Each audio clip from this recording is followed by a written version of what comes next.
안녕하세요, 청취자 여러분. 오늘 저희가 함께 깊이 파고들 자료는요. 그 복음이라는 유튜브 채널의 요한복음 강해 20일 영상입니다. 이게 요한복음 8장 30절부터 47절까지를 다루는데 특히 좀 흥미로운 지점이 예수님을 믿는다고 말은 했는데 그 믿음이 온전하지 않았던 사람들과 예수님이 나누는 대화에 초점을 맞추고 있어요. 그래서 오늘 이걸 보면서 믿음이란 게 과연 뭘까?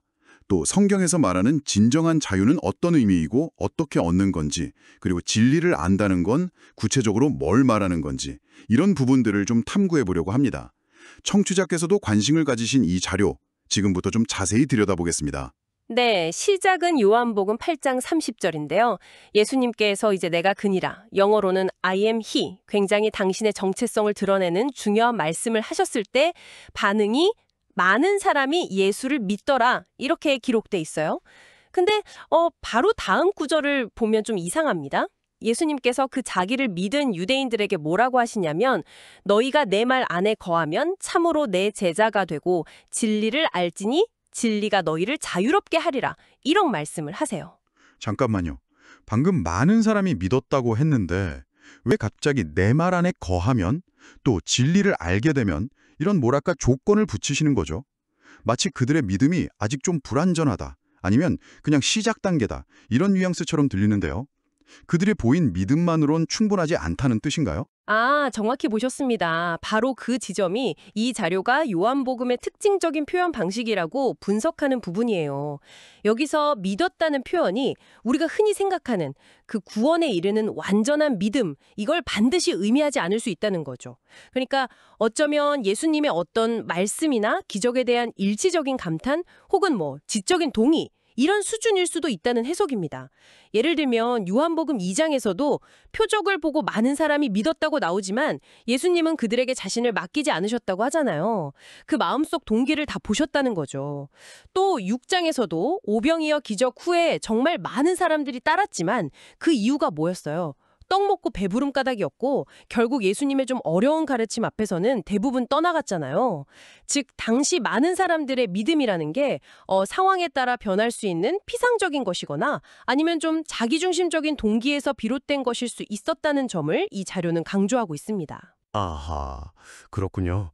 그러니까 믿는다는 그 단어 자체에 그냥 넘어가면 안 되겠네요. 겉으로 보이는 반응이랑 실제 내면의 상태, 또 그 믿음의 동기나 깊이가 전혀 다를 수 있다. 이런 말씀이시죠. 그저 감탄하거나 동의하는 수준을 넘어서 예수님의 말씀 안에 거하는 삶, 그러니까 지속적인 관계와 순종이 따르는 것, 이게 진정한 제자됨의 증거다. 이런 관점이군요.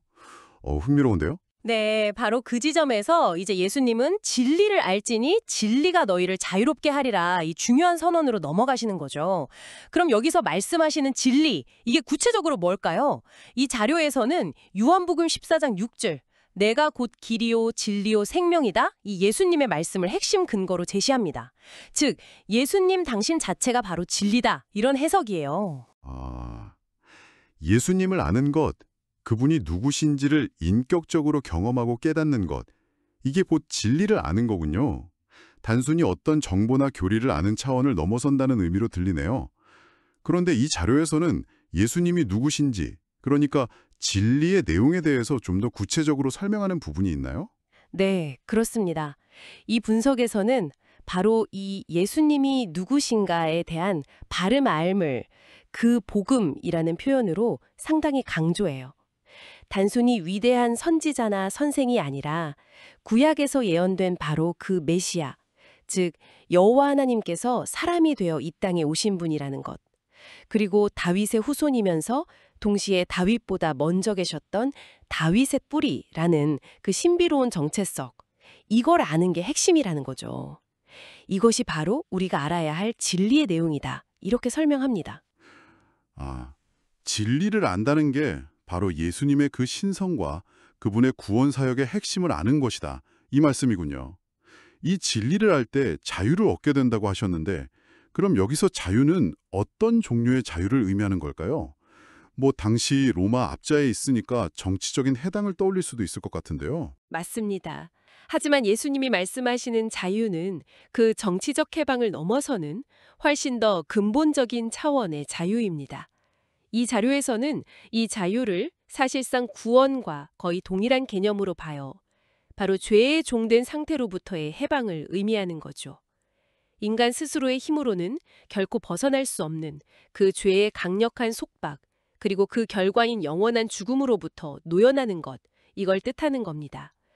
그리고 여기서 정말 중요한 포인트는 이 자유, 즉 구원은 아들이신 예수님께서 주시는 것이기 때문에 영원하다는 거, 그리고 그 누구도 빼앗아갈 수 없다는 점입니다. 자료에서는 이걸 뒷받침하려고 요한복음 10장 28절 내가 그들에게 영생을 주노니 영원히 멸망하지 아니할 것이요 또 그들을 내 손에서 빼앗을 자가 없느니라. 이 말씀과 로마서 8장 마지막 부분이죠. 다른 어떤 피조물이라도 우리를 우리 주 그리스도 예수 안에 있는 하나님의 사랑에서 끊을 수 없으리라. 이 구절들을 인용해요. 즉, 구원은 우리의 어떤 행위나 자격에 달려있는 게 아니라 전적으로 하나님의 능력과 그 신실하신 사랑에 근거하기 때문에 한번 얻은 구원은 결코 잃어버릴 수 없다. 이런 강력한 주장을 펼치는 거죠. 와, 구원의 영원한 보장에 대해서 굉장히 단호한 입장이시네요. 어떤 분들은 구원을 잃어버릴 수도 있다고 생각하기도 하잖아요. 그런데 이 자료는 구원을 잃어버릴 수 있다고 생각하는 것 자체가 어쩌면 구원의 본질, 그러니까 그것을 가능하게 하시는 하나님의 주권적인 은혜와 능력을 온전히 이해하지 못한 결과일 수 있다, 이렇게 보는 거군요. 우리의 어떤 불안정한 상태나 노력이 아니라 하나님의 변함없는 약속과 능력에 뿌리내린 것이기 때문에 흔들릴 수 없다, 이런 논리네요. 이 관점 상당히 인상 깊습니다. 적이 없거늘 어찌하여 내가 우리더러 자유롭게 되리라 하느냐. 8.33 이렇게 항변해요. 이 반응 진짜 놀랍지 않나요? 아니, 객관적인 역사를 보면 이스라엘 민족은 애굽에서 노예 생활도 했고 바벨론 포로 시기도 겪었고 심지어 지금은 로마 지배 아래에 있잖아요? 그런데 어떻게 단 한 번도 종이 된 적이 없다고 저렇게 강하게 부인할 수 있을까요? 이건 그냥 자존심 문제를 넘어서 현실에 대한 어떤 의도적인 왜곡처럼 보이기도 하는데요. 그렇죠. 이 자료의 분석에 따르면 그들의 이런 격한 반응에는 한 두 가지 심리가 좀 복합적으로 작용했을 가능성이 크다고 봅니다. 첫째는 예수님이 진리를 알게 될 것이라고 말씀하신 데서 아니 그럼 우리가 지금 진리를 모른다는 말이냐 하는 자신들의 어떤 종교적, 지적 자부심에 대한 도전으로 받아들여서 불쾌감을 느꼈다는 거고요. 둘째는 더 직접적으로 자유롭게 될 것이라는 말씀에서 그럼 우리가 지금 종이라는 말이냐? 하는 모욕감을 느꼈다는 거죠. 아브라함의 혈통적 후손이라는 자부심이 워낙 강했으니까요. 근데 여기서 분석가가 지적하는 정말 역설적인 지점이 있어요. 그들이 그렇게 자랑하는 조상 아브라함의 후손들을 애굽의 종살이에서 실제로 해방시키신 분이 누구였죠? 바로 출애굽기에서 모세에게 나는 스스로 있는 자, 즉 내가 바로 그다, I am who I am 이라고 말씀하신 여호와 하나님이셨잖아요. 그런데 지금 바로 그 내가 그다 라고 자신이 바로 그 하나님을 강력하게 암시하면서 말씀하고 계신 예수님을 눈앞에 두고도 전혀 알아보지 못한 채 오히려 우리는 종된 적 없다고 항변하고 있다는 사실이죠. 와, 진짜 춘적충긴 아이러니네요.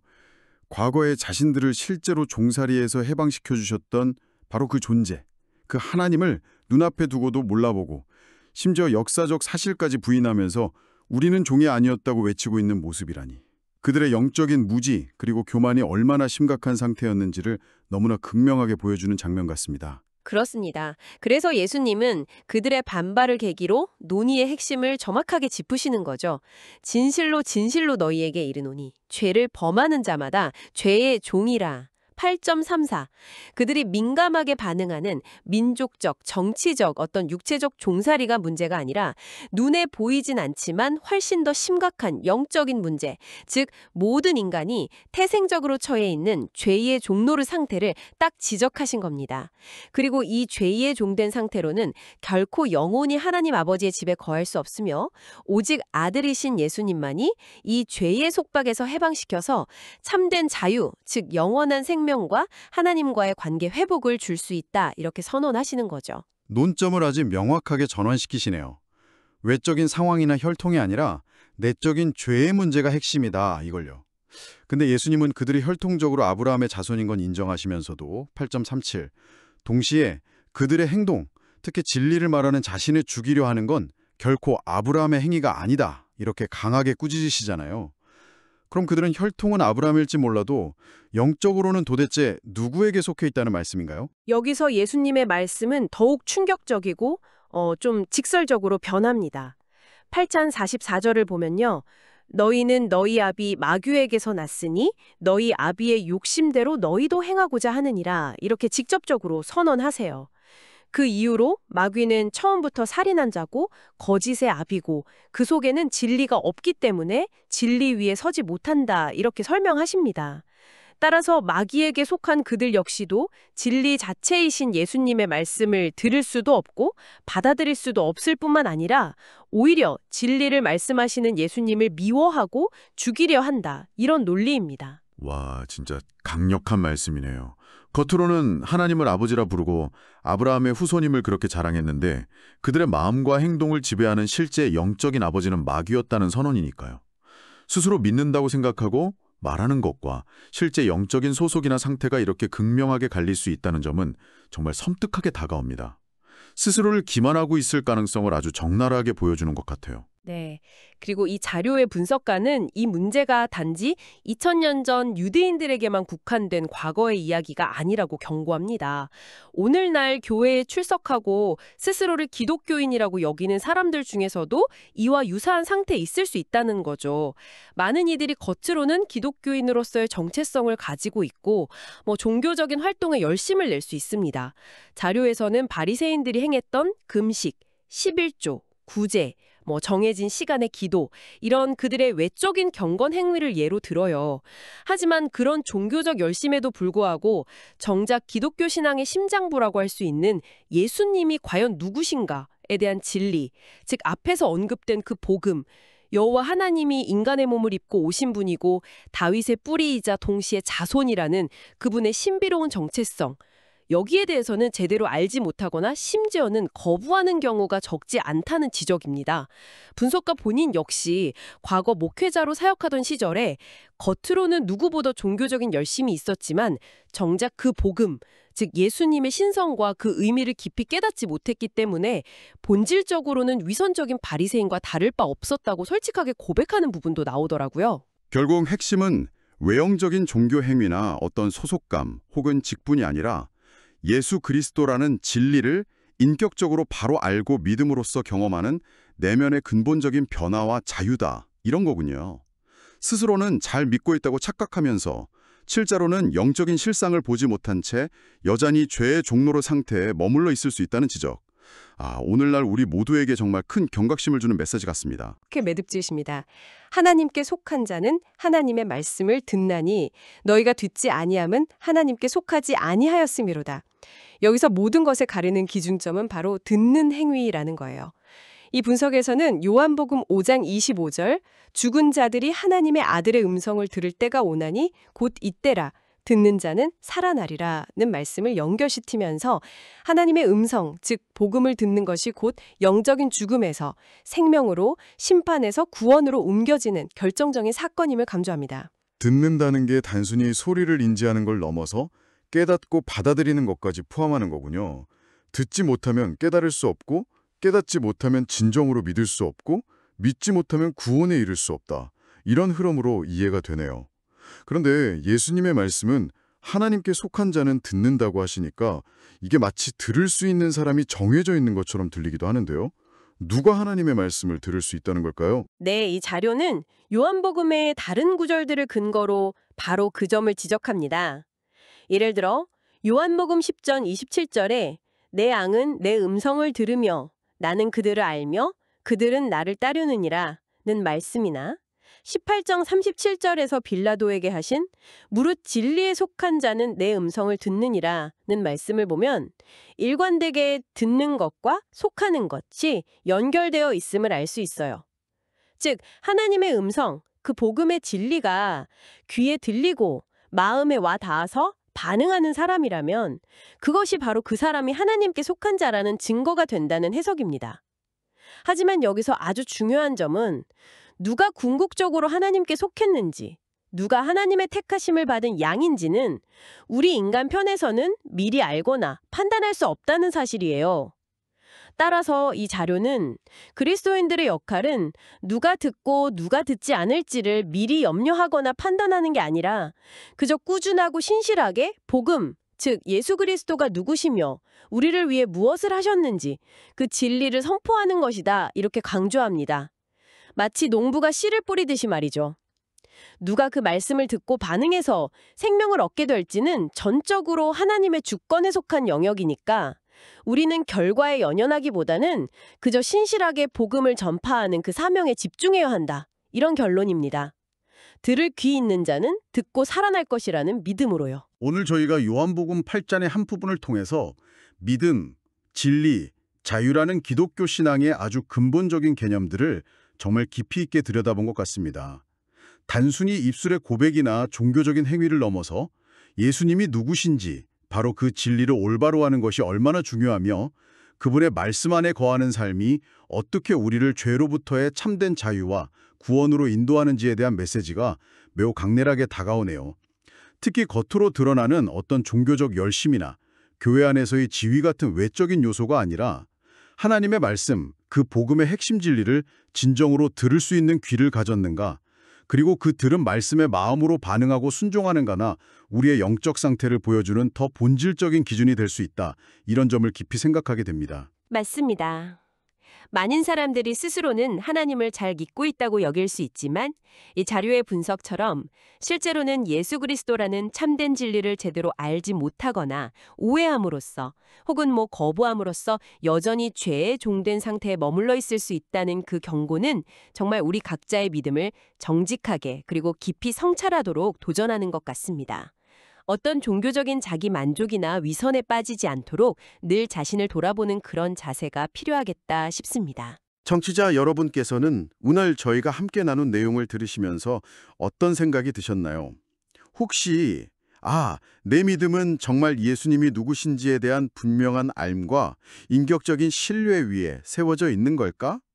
아니면 그냥 익숙한 종교적 관습이나 분위기에 안주하고 있는 건 아닐까? 혹은 나는 이 바쁜 삶 속에서도 하나님의 음성에 귀 기울이고 그 말씀이 내 삶을 이끌도록 나를 내어드리고 있는가?